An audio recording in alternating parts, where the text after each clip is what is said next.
সুচলত সংগ্ৰামত অসমৰ বিভিন্ন প্ৰান্তৰ পৰা অহা অংগনবাড়ী কৰ্মসহায়িকা যুঁজাৰু কৰ্মকৰ্তাই তেওঁলোকে মই আপোনালোকক শ্ৰদ্ধা সহকাৰে ব্যক্তিগত অভিনন্দন জনাইছোঁ আৰু আপোনালোকৰ যি আন্দোলন কৃতকাৰ্য হোৱাৰ বুলি মই আশা প্ৰকাশ কৰিছোঁ।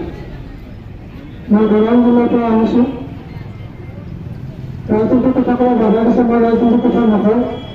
যদি মই দৰং জিলাৰ CPMৰ চেক্ৰেটাৰী, সেই কথাবিলাক কথা বাদ দি মই আপোনালোকক এটা কথা ক'ব বিচাৰিছোঁ যে আপোনালোকে এই যুঁজ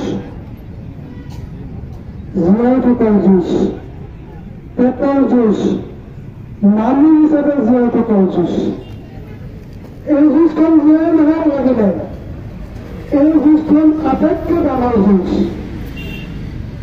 আৰু আপোনালোকৰ যদি দাবী খুব ডাঙৰ দাবী সামান্য দাবী, চৰকাৰে এই দাবীৰ প্ৰতি সহানুভূতি লোৱা উচিত। যদি তেওঁলোকৰ মানৱীয় দৃষ্টিভংগী অলপো আছে তেনেহ'লে তেওঁলোকে সহানুভূতিৰ দৃষ্টি চোৱা উচিত।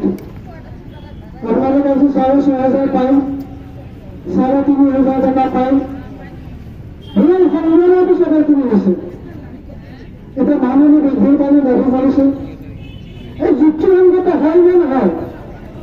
6,500 পৰা যেতিয়া তুমি চিন্তা কৰা দৈনিক 200 টকা, দৈনিক 200 টকা বিচাৰিছে, আপোনালোকৰ পৰা 300 টকা বিচাৰিছে, 250 টকা বিচাৰিছে, দৈনিক বেছি বিচৰা নাই।